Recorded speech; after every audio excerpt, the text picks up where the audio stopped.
Bonjour à tous, dans cette vidéo j'aimerais répondre à la question comment déterminer la fréquence à laquelle il est intéressant de voir son partenaire.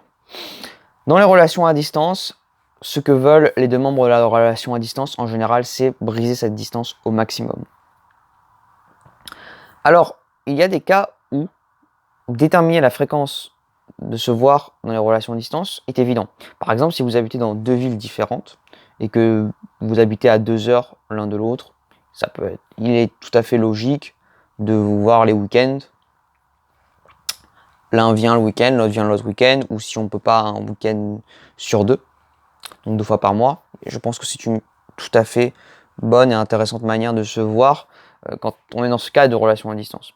Par contre, il y a un autre cas de relation à distance qui est un peu plus délicat, c'est lorsque on n'habite pas dans le même pays, où il faut prendre l'avion, où le temps de vol est supérieur à 2-3 heures. Là, ça devient un peu plus compliqué parce que il faut vraiment une organisation pour aller voir le partenaire. Et cette organisation, c'est parfois au détriment du quotidien. Et voilà, le quotidien, on sait que c'est compliqué, on a des choses, on a des tâches à faire. Mais on ne veut pas négliger notre partenaire. Et donc, on se demande comment est-ce qu'on fait. Est-ce qu'il faut le voir une fois toutes les 2 semaines, une fois tous les mois, une fois tous les 3 mois, une fois tous les 6 mois?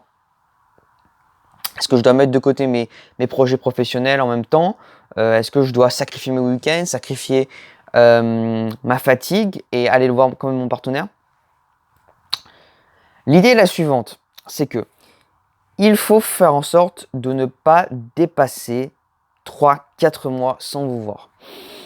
Parce qu'en fait, au-delà de 3-4 mois sans vous voir, ça va devenir véritablement frustrant. Ça va devenir psychologiquement pesant. Je sais, je l'ai vécu. J'ai attendu plus que 4 mois pour aller voir ma partenaire. Et ça a été très difficile psychologiquement. On a beaucoup pris sur nous.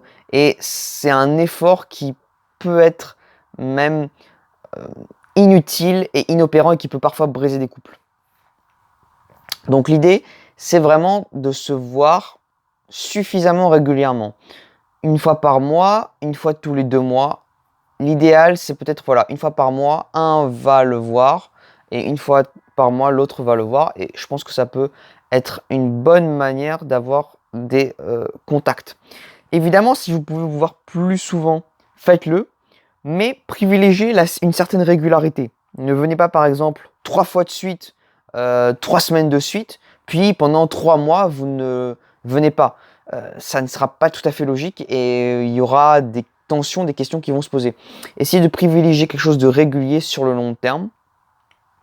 Voyez les week-ends où vous aurez vraiment une fenêtre de libre.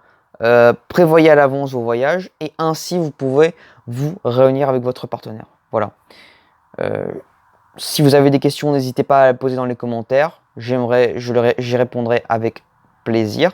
Et je vous dis à très bientôt pour une nouvelle vidéo.